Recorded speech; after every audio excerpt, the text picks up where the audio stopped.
존 맥스웰 목사님의 저서 가운데 이기는 태도라는 책에 보면은 이런 이야기가 나옵니다. 하루는 친한 조종사 친구와 함께 경비행기로 비행을 합니다. 그런데 목사님이 조종관 앞에 위치한 Attitude Indicator라는 특이한 이름의 계기판을 발견하게 되고 그 쓰임을 묻자 이렇게 설명해 줍니다. 비행을 하다 보면 고도가 낮아질 때 바다가 하늘인지 하늘이 바다인지 눈으로 보면 헷갈릴 수 있고 또 비행기가 상승 중인지 지금 하강 중인지 모를 때를 대비해서 비행기의 현재 자세를 보여주는 것, 그것이 바로 Attitude Indicator라는 계기판이라고 합니다. 근데 중요한 사실은 우리 신앙의 자세를 보여주는 계기판이 존재한다는 것입니다. 이 자세를 보면 내가 지금 추락하고 있는지 아니면 상승할 것인지 또 내가 바른 목적지를 향해 나아가고 있는지를 한눈에 알 수 있습니다. 오늘 본문 빌립보서 2장 5절은 그 사실을 우리에게 가르쳐 줍니다. 함께 읽어보겠습니다. 시작. 너희 안에 이 마음을 품으라 곧 그리스도 예수의 마음이니. 아멘. 여기 마음이라는 이 단어는 영어 성경에 attitude, 즉 자세라고 번역되어 있습니다. 그냥 생각만 하는 마음을 이야기하는 것이 아닙니다. 자세를 잡으라는 것입니다. 자세를 배우라. 예수님의 자세를 유지하고 살아가라. 여기에서 품으라는 이 말은 유지하라는 그런 뜻으로 해석해도 좋습니다. 다시 말해서 예수님이 가지셨던 자세를 우리도 배우고 유지하라는 말씀인 것입니다. 재미있는 사실은 영어 단어에 100점짜리 단어가 있습니다. 100점짜리 단어, 유일한 이 단어는 바로 이 attitude, 이 자세라는 단어 한 단어밖에 없다고 합니다. 알파벳 A를 1로 하고 마지막 G가 26으로 했을 때 ATTITUD 이 단어, 이 모든 것들을 다 더하면 100이 된다고 합니다. 그게 뭐 그렇게 중요한가 할 수 있지만 아무리 지금의 현실이 빵점이라도 우리 자세는 100점을 유지하는 게 중요하다는 뜻으로 이해하시기 바랍니다. 우리가 운동을 하다 보면 어떤 한계점에 도달하게 될 때가 있습니다. 보통 슬럼프라고 부르는데 이때 가장 먼저 해야 할 일은 나는 왜 다른 사람처럼 못하지? 왜 실력이 늘지 않지? 왜 발전이 없지? 나는 안 되는가 보다. 이렇게 생각하는 일이 아닙니다. 먼저 내 자세가 무엇이 잘못되었는지 근본적인 문제, 기본기를 점검해 봐야 하는 것입니다. 이번 아시안게임 배드민턴 종목에서 금메달을 딴 안세영 선수 여러분들 보셨습니까? 폼이 너무 멋집니다. 서비스를 넣는데도 검사처럼 딱 집중하고 상대를 노려보며 셔틀콕을 바라보고 서비스를 넣습니다. 이런 모습 가운데 저는 그녀의 눈빛을 바라보면서 긴장이 되었습니다. 또 부상 중에도 결승에서는 붕대로 무릎을 감고 포기하지 않는 그런 마인드도 너무 멋졌습니다. 그리고 아시안게임이 끝난 후에 쏟아지는 이 TV 출연 요청을 한마디로 거절하면서 이런 말도 했습니다. 저는 운동선수이지 연예인이 아닙니다. 지금은 운동에만 집중하고 싶습니다. 많은 스타 스포츠 선수들이 방송에 출연했다가 그 실력이 떨어지고 퇴보하는 그런 모습들을 우리가 종종 보게 됩니다. 그러나 이 사람은 나는 운동선수입니다. 내가 달려갈 방향이 무엇인지 그 자세를 이야기할 때 저것이다. 어떤 상황에서도 같은 자세를 가질 수 있는 것, 그것이 실력이구나. 어디로 공이 날아와도 똑같은 연습했던 그 자세를 유지하고 그 경기를 임하는 그것이 바로 실력이구나. 자세가 결과의 차이를 가져오는구나 하는 것을 깨닫게 되었습니다. 이것은 신앙생활뿐 아니라 공부나 음악이나 운동이나 사업 등 모든 면에서도 마찬가지로 적용이 됩니다. 우리 신앙이 더 성장하고 하나님께 더 쓰임받고 더 높이 더 멀리 나아가길 원한다라면 나의 자세를 늘 점검해 봐야 하고 나의 자세를 수정해야만 하는 것입니다. 여러분들 살면서 내가 원하는 것을 원한다고 다 가질 수 있는 사람이 어디 있겠습니까? 내가 원하는 얼굴을 선택할 수 있다면 성형외과가 그렇게 넘쳐나지 않을 것입니다. 쌍꺼풀의 부작용을 우리가 염려하지 않아도 될 것입니다.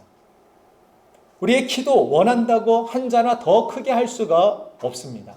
만약 제가 10cm만 더 컸어도 세계의 역사를 바꾸지 않았을까 이런 생각을 했던 적이 있습니다. 이처럼 우리는 내가 원하는 것을 다 가질 수 없고 바꿀 수는 없지만 내 자세만큼은 내가 정할 수 있는 것입니다. 사람들이 나를 어떻게 대하든지 그 사람을 바꿀 수는 없습니다. 그러나 그 사람을 대하는 내 마음의 자세는 바꿀 수가 있습니다. 또 내 과거에 일어난 일들을 우리가 바꿀 수 없지만 현재 미래를 대하는 내 자세는 바꿀 수 있는 것입니다. 우리 삶을 바꾸는 것은 그래서 우리가 태어날 때 또 일어난 일들 10%가 주어진 것들과 이미 일어난 일들이라면 90%는 우리의 자세라는 것입니다. 성경을 보면은 특별히 사사기에 그 암흑기 가운데서 어렵고 힘든 상황에서 태어난 사람들, 자라온 그러한 사람들이 있습니다. 근데 그 사람이 특별히 불량자로 그렇게 살아갈 수 있는 그런 길들, 기회들이 많이 있었음에도 불구하고 하나님 앞에 믿음으로 그 자세를 고침으로 인하여서 위대한 사사로 쓰임받는 사람들을 보게 됩니다. 우리 주변에서도 많이 보게 됩니다. 나는 형편이 이러니까, 가정 환경이 이러니까 나는 삐뚤어질 수밖에 없어. 이렇게 살 수밖에 없어 하고 합리화시키며 죄악의 길로, 어둠의 길로 나아가는 사람이 있는 반면에 어려우니까, 힘드니까 내가 도움이 되어야지. 내가 부모님에게 기쁨을 줘야지 하고 그 모든 어려운 환경들을 이겨나가며 오히려 어둠 속에서 빛을 발하는 그런 보석과 같은 사람들이 있음을 보게 됩니다. 그런 사람들을 볼 때 우리는 감동을 느낍니다. 희망을 느끼게 됩니다. 주어진 것들, 그 안에서 그 한계를 뛰어넘고 내 자세를 고침으로 인하여서 오히려 미래를 바꾸게 되는 그런 사람들. 그것이 바로 하나님이 부르신 저와 여러분들의 삶이라는 것을 여러분들 아셔야 하는 것입니다. 자, 여러분들 슬프고 괴로울 때 여러분들 믿음의 자세로 돌아오실 바랍니다. 누군가 상처 주는 그런 말을 할 때 믿음의 자세를 여러분들 유지하시길 바랍니다. 또 인생의 풍랑이 있고 캄캄한 밤을 맞이한다 할지라도 믿음의 자세로 돌아오시길 바랍니다. 우리는 더 이상 활주로에서 맴도는 그런 신앙인들이 돼서는 안 됩니다. 이 땅을 박차고 올라가서 주님이 주신 날개를 활짝 펴고 주님이 인도하시는 그곳으로 우리는 나아가야 될 줄로 믿습니다. 그러기 위해서 오늘 우리가 예수님께 배우고 유지해야 할 신앙의 계기판과 같은 중요한 자세가 무엇인지 배우기를 원합니다. 우리가 예수님께 배워야 할 자세는 여러 가지가 있겠지만 그중 가장 뿌리가 되는 중요한 자세 첫 번째는 바로 겸손의 자세입니다. 여러분들 겸손의 자세를 가지시기를 주님의 이름으로 축복합니다. 예수께서 인간의 몸으로 이 세상에 오신 성육신의 이 사건은 높은 보좌 위에 계신 예수님이 하늘 보좌 영광을 버리시고 낮고 낮은 이 땅에 오신 섬김과 겸손의 사건임을 성경은 말씀하고 있습니다. 예수께서 이 땅에 오셔서 왕처럼 사셨다면 우리는 하나님의 사랑을, 십자가의 그 은혜를, 죄사함의 그 용서를 누리지 못했을 것입니다. 이 땅에 인간의 몸을 입고 오신 예수님은 누구든지 주님을 찾을 수 있도록 천하고 낮은 말구에 찾아오셨고 누구든지 주님을 만날 수 있도록 가장 낮은 모습과 자리로 우리를 찾아오신 것입니다. 그런 예수님을 우리가 어디에서 만날 수 있겠습니까? 예수님은 이 세상에 겸손히 섬기기 위해 오셨기 때문에 우리가 마음을 겸손히 낮출 때 다른 사람을 주님의 마음을 품고 주님의 종으로서 우리가 섬길 때 그곳에서 우리는 예수님을 만날 수 있는 것입니다. 세상 사람들은 저마다 높은 자리에 서려고 합니다. 어떻게 해서든지 높아지려고 하고 남을 밟고 올라가서라도 높아지려고 합니다. 그러나 저와 여러분들은 높아지라고 하나님께서 부르신 것이 아닙니다. 낮아지라고 하나님께서 우리를 부르셨습니다. 이런 낮아짐의 부름을 가리켜 성경은 그리스도 예수의 마음, 특별히 겸손의 자세라고 설명해 주고 있습니다.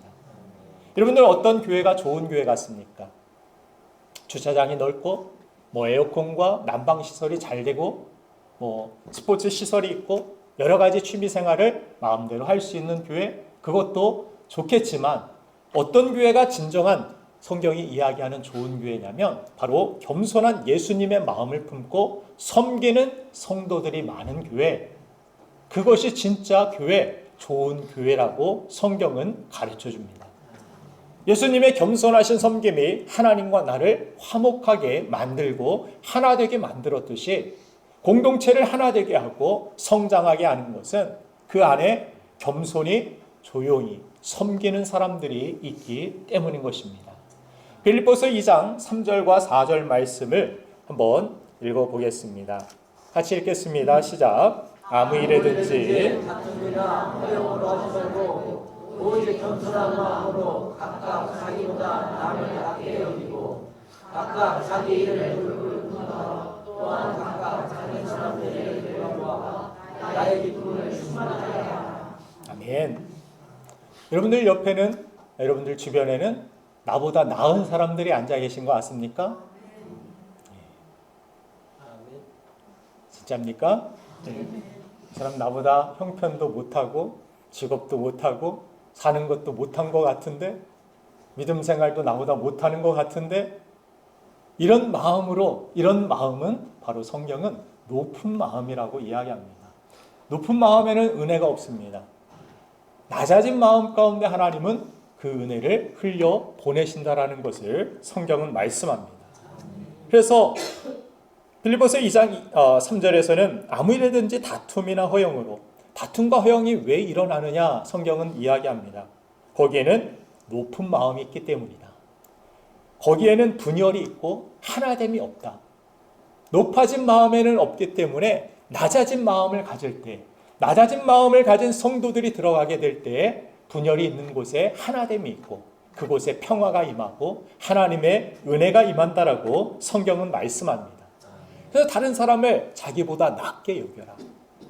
낮게 여기는 그 마음 가운데서는 배움이 있습니다. 그렇죠? 무엇이라도 배우게 됩니다. 여러분들 주변 사람들 바라보며 무엇인가를 내가 배워야 되겠다라는 낮은 마음을 여러분들 유지하시길 바랍니다. 그 마음을 가지면 어린 아이로부터도 우리는 배우게 됩니다.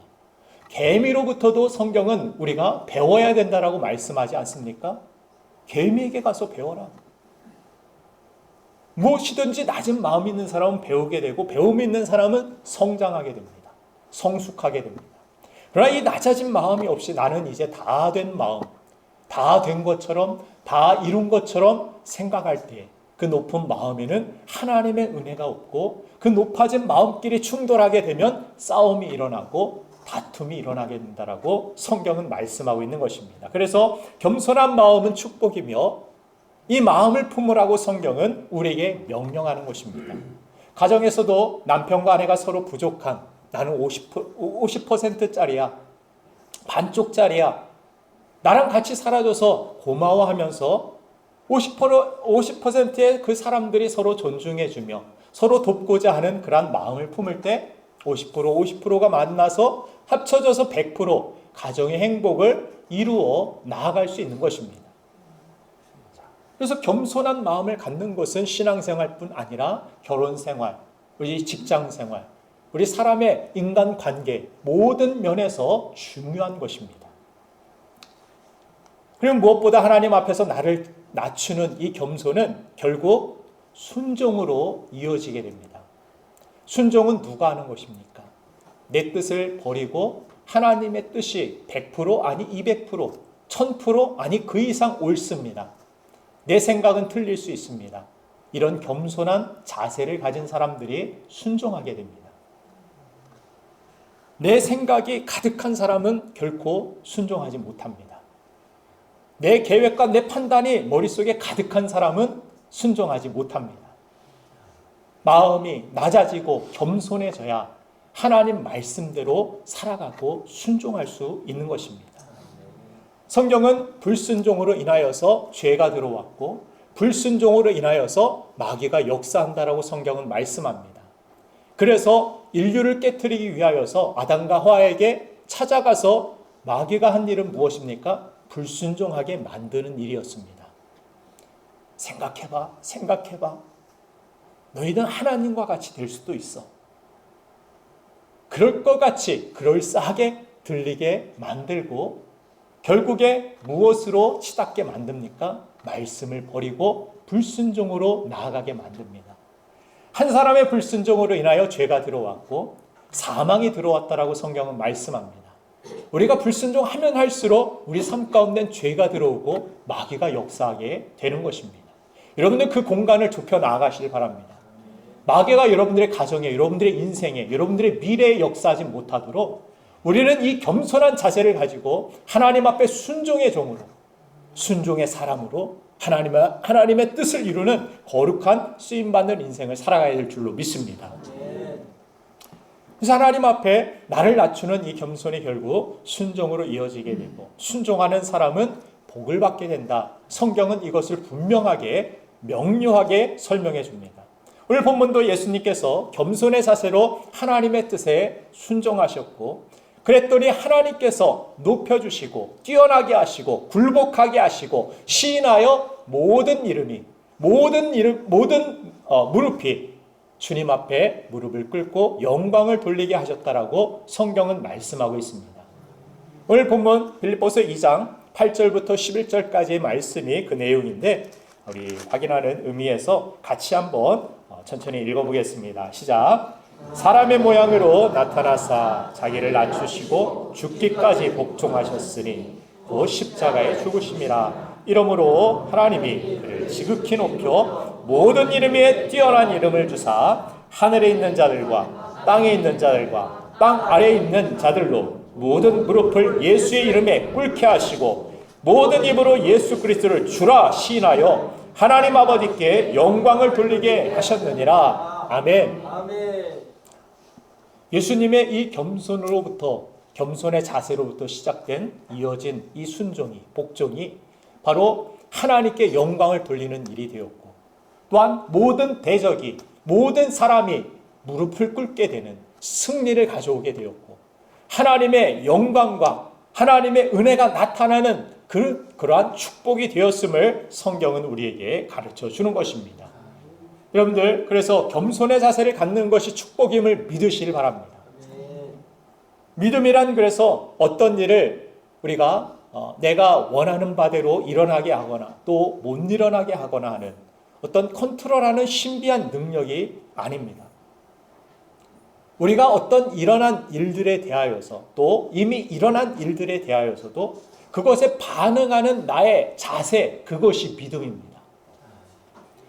믿음의 자세를 가지면 좋은 일만 생기고 믿음이 없으면 나쁜 일만 생기고 그런 것으로 여러분들 생각하셔서는 안 됩니다. 우리 믿는 사람에게도 좋은 일도 우리가 생각하기에는 나쁜 일도 생길 수가 있습니다.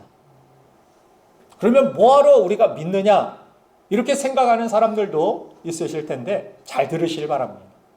믿음이 있는 사람은 어려운 일들을 당할 때 그 일들을 대하는 자세가 다릅니다.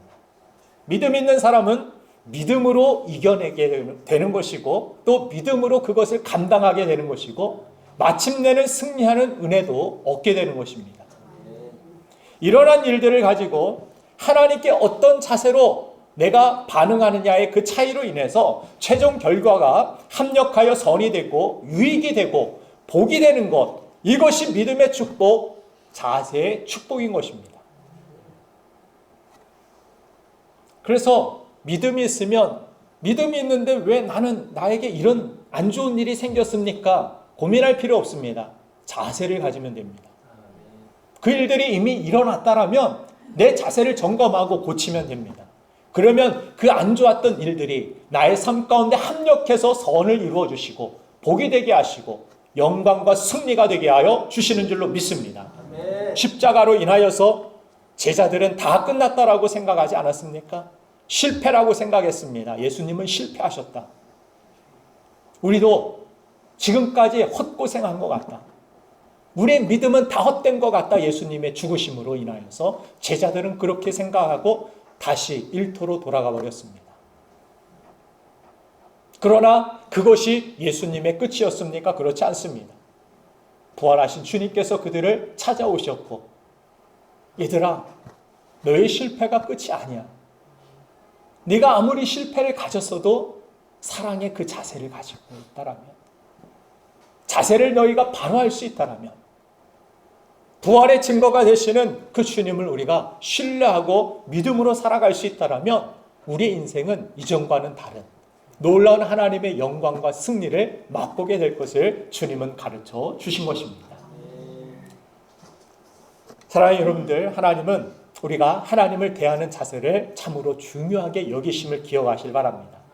성경을 보면 솔로몬처럼 전심으로 드리는 이 예배의 자세 한 가지를 통해서도 엄청난 축복을 하나님께서 주시는 것을 보지 않습니까? 1000번째 그런 하나님 앞에 제사, 하나님 앞에 예배를 드림으로 구하지 않은 것까지도 하나님께서는 모든 것들을 채워주시는 하나님이심을 성경을 통해 우리에게 보여주십니다. 또한 사울왕처럼 자기 편리대로 예배드리는 사람을 하나님께서는 폐하시기도 하십니다. 다윗이 끝까지 복 있는 삶을 살 수 있었던 것은 하나님을 향한 그의 자세가 변하지 않았기 때문입니다. 이처럼 예배자면 예배자로서의 자세가 있어야 되고, 직분자면 직분자로서의 자세가 있어야 되고, 부르신 자리에서 그에 합당한 자세를 우리가 가지는 것, 그것이 중요한 것입니다. 예수님처럼 겸손의 자세를 항상 유지함으로 하나님께 영광을 돌리며 하나님 주시는 승리를 누리는 여러분들 모두가 되기를 주님의 이름으로 축원합니다. 두 번째, 일평생 예수님께 우리가 배우고 유지해야 할 우리의 신앙의 중요한 자세 한 가지는 바로 희생의 자세입니다. 이 십자가의 사건은 하나님의 뜻에 복종함으로 예수님이 그분의 모든 것을 내려놓고 생명까지 주신 희생의 사건임을 말씀합니다. 크리스찬의 성공과 성장의 비결은 섬김을 통해 이루어짐을 우리는 알아야 합니다. 세상은 움켜져야 성공한다. 빼앗기지 말아야 되고 주지 말아야 되고 어떻게 해서 남의 것을 빼앗아라도 내 것으로 만들어야 그것이 성공하는 길이라고 가르칩니다. 그런 세상에서 우리가 살아가면서 우리의 생각이 변질돼서는 안 됩니다. 성경은 하나님의 부르심받은, 택함받은, 구원받은 백성이라면 그 이스라엘 백성들을 움켜져서 그들이 승리하고 성공하게 만드신 적이 한 번도 없음을 성경은 우리에게 분명히 말씀해주고 있습니다.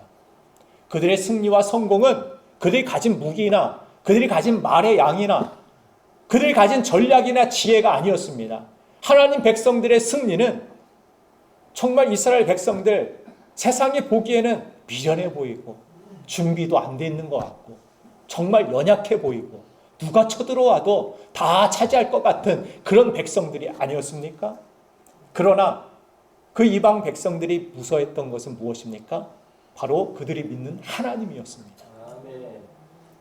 하나님이 계시기 때문에 전쟁에 나가면 이 어리버리한 이 이스라엘 백성들이 싸우기만 하면 어떻게 됩니까? 무기도 변변치 않은 거 들고 오는 게 날마다 이깁니다.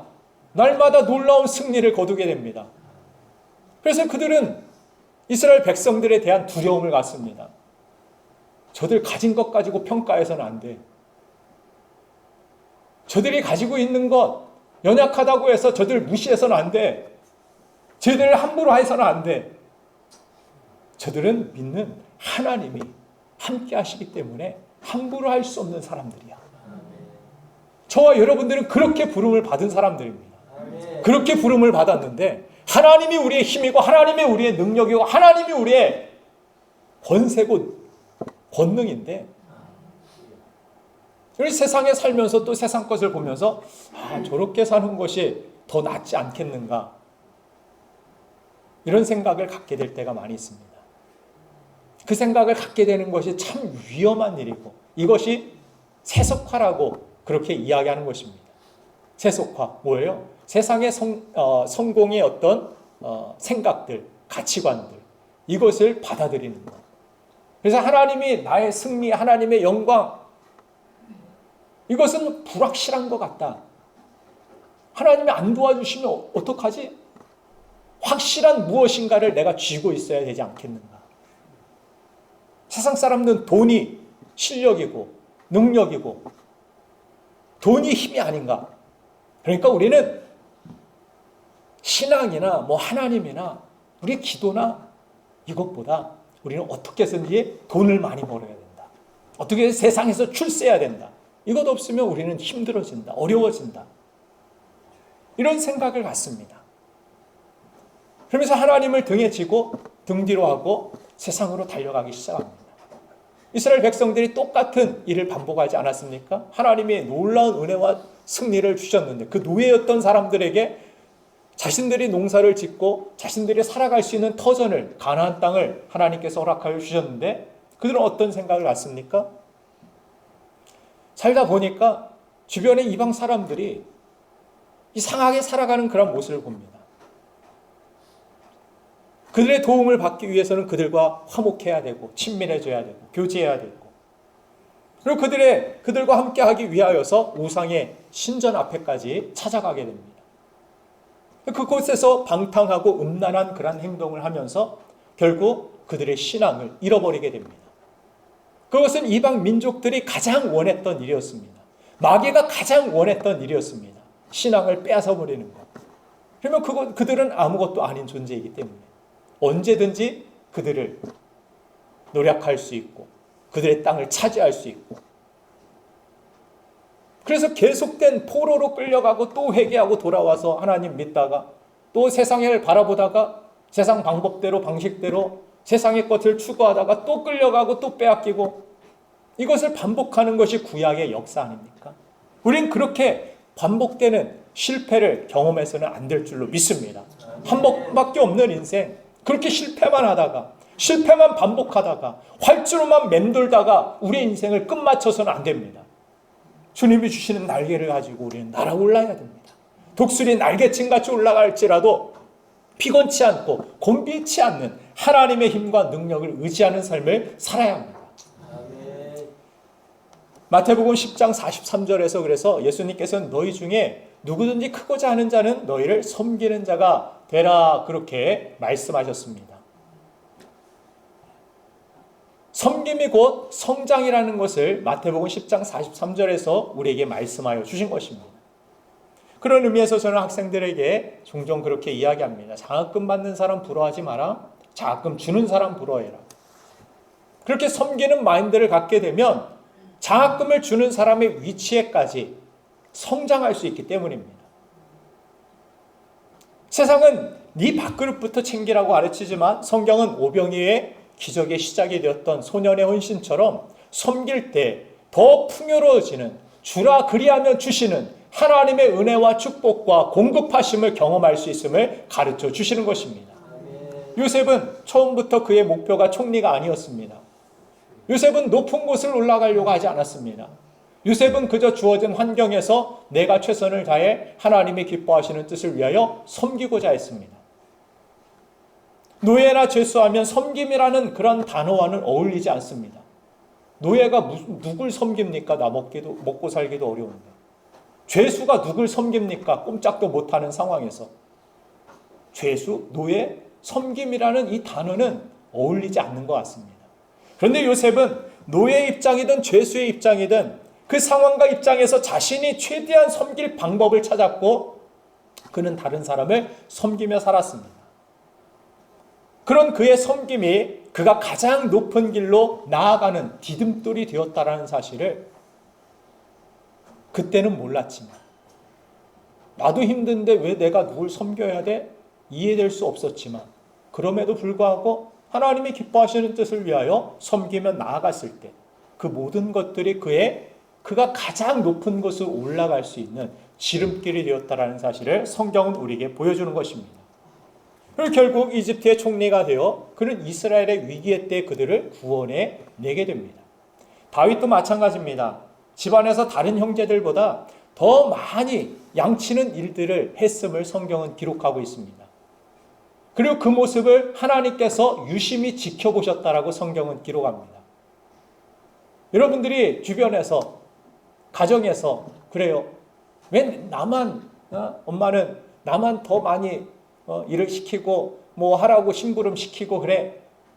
자녀들이 그럴 때가 있어요. 그런 불평을 늘어올 때가 있어요. 지나고 나면 그것이 축복인데, 성경을 통해서 보면 직장에서도 일을 잘하면, 그죠? 일을 잘하면 그 사람에게 많은 일들을 맡기기 때문에 조금 어리버리해 보이는, 일부러 일을 적당히 하기 위하여서 조금 어리숙해 보이는 그런 행동들을 하는 사람들도 있습니다. 왜 내가 일해야 돼? 똑같은 월급 받고 더 많이 일해야 돼. 교회에서도 똑같은 시간에 예배하러 나오는데, 똑같이 같은 교회를 다니는데 누구보다 나는 더 수고하고 누구보다 나는 더 시간을 들여야 되고 배고픔을 참고 여러 가지 것들을 인내하면서 왜 나는 그렇게 해야 돼? 우리 예경 집사님 아까 막 소프라노 막 올리시는데 목소리가 터질 것 같은데 이러다가 죽는 것 아니야? 왜 남보다 나는 더 이렇게 올려야 되지? 올릴 수 있는 것이 축복이죠. 올릴 수 있을 때 올려야 됩니다. 무릎을 꿇을 수 있을 때 꿇어야 되고. 여러분, 하나님은 여러분들의 섬김을 기억하심을 여러분들 믿으십니까? 다윗이 그렇게 섬기고 심지어 전쟁터로 형들 도시락 배달까지 나아가는 일까지 합니다.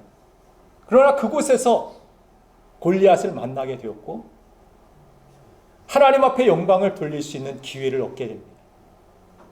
또 하나님을 위해서 목숨까지 내어놓고 나아가는 이 다윗의 헌신을 통하여서 하나님은 그의 섬김을 하나도 놓치지 않고 기억하고 계셨고 결국 이스라엘의 왕으로 그를 세우시고 나의 양떼를 맡으라고 그 나라를 허락하여 주셨습니다.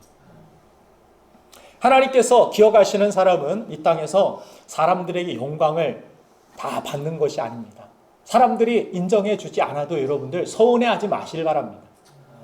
목사가 잘 모른다 할지라도 여러분들 서운해하지 마시길 바랍니다. 지하에도 내려가면서 어떤 분이 전구를 고쳐 놓으셨던데 전구가 고쳐졌는지 이렇게 봤는데 고쳐졌더라고요. 쥐도 새도 모르게 이름도 없이 빛도 없이 빛을 밝히셨더라고요. 참 감사합니다. 모를 수 있습니다.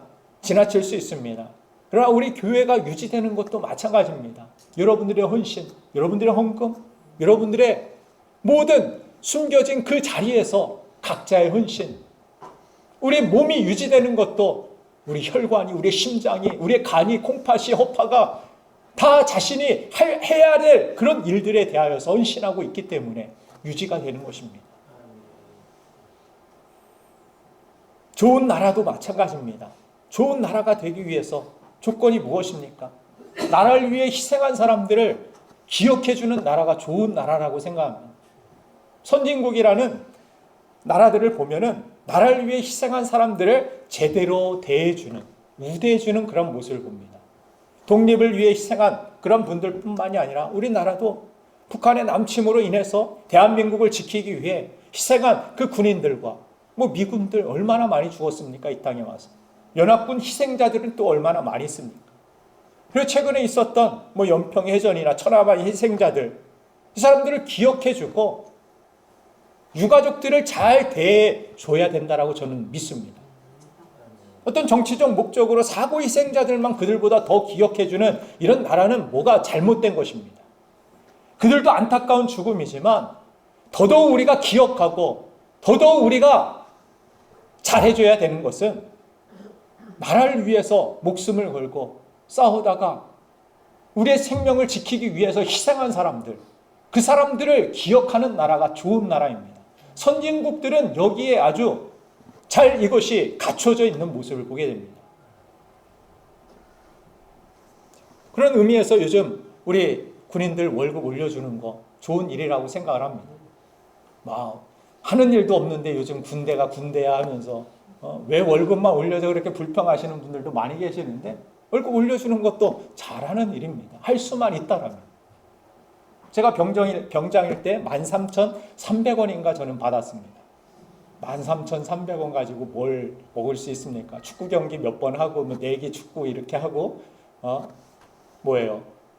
만두 몇 번 사 먹으면 PX에서 월급 다 날라가고 아무것도 남지 않는 그런 월급인데 요즘은 얼마 받습니까? 요즘 얼마예요? 100만 원이요? 네. 우리 다 같이 군대 갑시다. 네? 100만 원. 네? 얼마나 좋습니까? 별로 아는 일도 요즘 없는데. 우리 공군 다녀온 친구한테 물어보니까 군대에서 비행기 조종하고 막 뭐 대단한 일 하고 온 줄 알고 물어봤더니 너 뭐 했어? 뭐 하고 왔어? 무슨 일 했어? 그랬더니 새 쫓고 왔대요. 활주로 해서 새 앉지 않게. 새가 비행기 안으로 이렇게 들어가면 비행기가 고장 나니까 새 쫓는 거. 물론 그것도 좋은 일이지만 어쨌든 저한테 앞으로 갑자기 배가 아파지는데 군대 간다고 기도 받으러 오지 마시라랍니다. 좋은 데 가는데 뭐. 우리 어머니들도 울지 마세요. 아들 군대 간다고.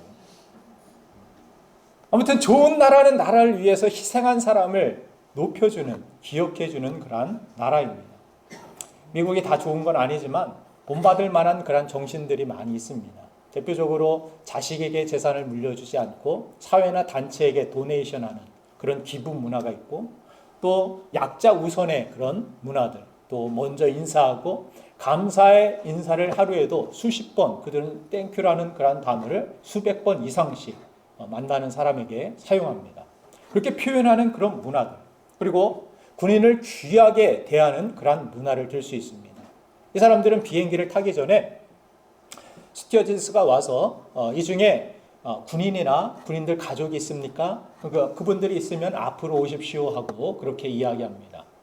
그래서 VIP 1등석을 가진 사람보다 먼저 비행기에 탑승하게 합니다. 사람들은 배 아파하지 않습니다. 뭔데 그래 이것이 아니라 당신의 가족에, 당신의 수고에 감사합니다. 그런 경의를 표합니다. 오히려 박수를 쳐줍니다. 그런 아름다운 모습들이 있습니다. 또 나라를 위해서 희생한 사람은 가장 좋은 위치, 가장 비싼 그런 지역에 메모리얼 파크라고 그런 공원을 아름답게 조성해서 그 가족들이 와서 또 기억하고 추억하고 함께 할 수 있는 그런 공간들을 아주 훌륭하게 만들어 놓는 것을 보게 됩니다. 자, 그렇게 우리 교회도 좋은 교회가 되려면 교회를 위해서 복음을 위해서 수고하는 분들을 귀하게 여겨야 된다라고 성경은 말씀합니다. 디모데전서 5장 17절 말씀을 보면 그런 말씀이 있죠. 잘 다스리는 장로들은 배나 존경할 자로 알되 말씀과 가르침에 수고하는 이들에게는 더욱 그리할 것이니라. 자, 중요하게 여기고 말씀을 전하고 가르치는 사람들, 교사와 목자들 귀하게 여기실 때 여러분들 그것이 좋은 교회가 될 수 있는 길이 된다라고 말씀합니다. 또 여러분들이 그것이 복이 된다라고 성경은 말씀합니다. 예수님은 이런 말씀을 하셨죠. 마태복음 10장 41절 42절 말씀에서 같이 한번 읽겠습니다. 시작. 선지자의 이름으로 선지자를 영접하는 자는 선지자의 상을 받을 것이요 의인의 이름으로 의인을 영접하는 자는 의인의 상을 받을 것이요 또 누구든지 제자의 이름으로 이 작은 자 중 하나에게 냉수 한 그릇이라도 주는 자는 내가 진실로 너에게 이르노니 그 사람이 결단코 상을 잃지 아니하리라 하시니라. 아멘. 현 장로님이 저에게 감춰둔 배를 이렇게 가져다 주셨어요. 얼마나 감동인지. 머리만한 그런 배를 본인이 드시지 않고 그 귀한 배를 이렇게 감춰주셔가지고 우리 권사님이 배가 어디 갔지 보니까 장로님이 저 주시려고 감춰주셨다고 얼마나 목사님 사랑하는지 모른다고 이렇게 참 고백하셔서 참 올라오기 전에 감동을 은혜를 받고 올라왔습니다. 배 하나가 아니라 마음이고 정말 사랑이고 관심이고 귀하게 여기고 존중하는 그 마음을 통하여 하나님께서 그 상을 잃지 아니하겠다 이렇게 주님께서 친히 말씀하신 바와 같이 하늘에서 뭐 황금 배를 주실까요? 그 뭐 필요가 있겠어요, 황금이? 더 귀한 은혜와 평강과 축복을 넘치게 하나님께서 주실 줄로 저는 믿습니다. 자, 그래서 저는 여러분들이 이런 가르침을 주는 자들 뿐만이 아니라 곳곳에서 우리 교회를 위해 기도해 주시고 또 섬겨 주시고 이렇게 예물을 드려 주시고 하나님이 기뻐하시는 뜻을 위하여 기꺼이 함께하기 위하여 하나 되기 위하여서 내 마음을 낮추고 하나님 앞에 나아가는 여러분들을 정말 사랑하고 축복합니다. 감사합니다. 감사해요. 자, 그래서 이렇게 그들의 희생을 통하여서 하나님의 나라가 이루어지고 있기 때문에 우리는 감사한 마음을 가지고 서로에게 감사하며 서로 희생의 그러한 수고를 아끼지 않는 우리가 되어야 된다는 것입니다. 사랑하는 여러분들, 우리가 인생의 시험을 다 100점을 맞을 수는 없습니다. 그렇지만 우리의 자세는 100점 되기를 원합니다. 실수하고 실패하고 넘어지는 일이 있더라도 하나님을 바라보시고 하나님과 함께 날아오를 수 있도록 여러분의 자세의 계기판이 끊임없이 주님의 겸손과 희생의 자세를 유지하며 더욱더 주님을 닮아가는 우리 모두가 되기를 주님의 이름으로 축원합니다. 우리 함께 이 시간 잠시 기도하겠습니다. 하나님 앞에